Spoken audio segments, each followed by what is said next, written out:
ಸ್ನೇಹಿತರೆ ನಮಸ್ಕಾರ. ಬುಕ್ ಬ್ರಹ್ಮ ಸ್ವಾತಂತ್ರ್ಯೋತ್ಸವ ಕಥಾ ಸ್ಪರ್ಧೆ ಮತ್ತು 2024ನೇ ಸಾಲಿನ ಬುಕ್ ಬ್ರಹ್ಮ ಕಾದಂಬರಿ ಪುರಸ್ಕಾರಕ್ಕೆ ಕಾದಂಬರಿಗಳನ್ನು ಆಹ್ವಾನಿಸ್ತಾ ಇದ್ದೇವೆ. ಅದೇ ರೀತಿಯಾಗಿ 2024ರ ಸ್ವಾತಂತ್ರ್ಯೋತ್ಸವ ಕಥಾ ಸ್ಪರ್ಧೆಗಾಗಿ ಕಥೆಗಳನ್ನು ಕೂಡ ಆಹ್ವಾನಿಸ್ತಾ ಇದ್ದೇವೆ.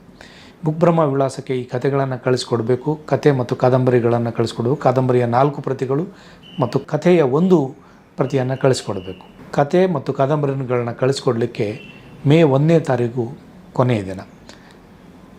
ಈ ಸಲದ ವಿಶೇಷ ಅಂತಂದರೆ 2024ರ ಆಗಸ್ಟ್ 9, 10, 11ರಂದು ನಡೆಯಲಿರುವ ಬುಕ್ ಬ್ರಹ್ಮ ಸಾಹಿತ್ಯ ಉತ್ಸವದಲ್ಲಿ ಕಾದಂಬರಿಯ ಅಂತಿಮ ಹಂತವನ್ನು ಪ್ರವೇಶಿಸಿದ 5 ಜನ ಕಾದಂಬರಿಕಾರರು ಮತ್ತು ಪ್ರಕಾಶಕರು, ಹಾಗೆಯೇ 25 ಕಥೆಗಳನ್ನು ಅಂತಿಮ ಹಂತಕ್ಕೆ ಬಂದ 25 ಕಥೆಗಾರರು ಕೂಡ ಈ ಉತ್ಸವದ ಭಾಗವಾಗಿರ್ತಾರೆ.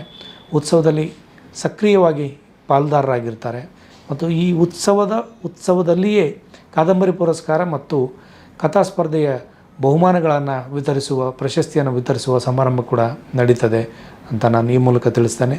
ತಾವೆಲ್ಲರೂ ಕಾದಂಬರಿ ಮತ್ತು ಕಥೆಗಳನ್ನು ಕಳಿಸುವ ಮೂಲಕ ಈ ಸ್ಪರ್ಧೆಯನ್ನು, ಈ ಪುರಸ್ಕಾರವನ್ನು ಯಶಸ್ವಿಗೊಳಿಸಬೇಕು ಅಂತ ಕೋರ್ತೇನೆ. ನಮಸ್ಕಾರ.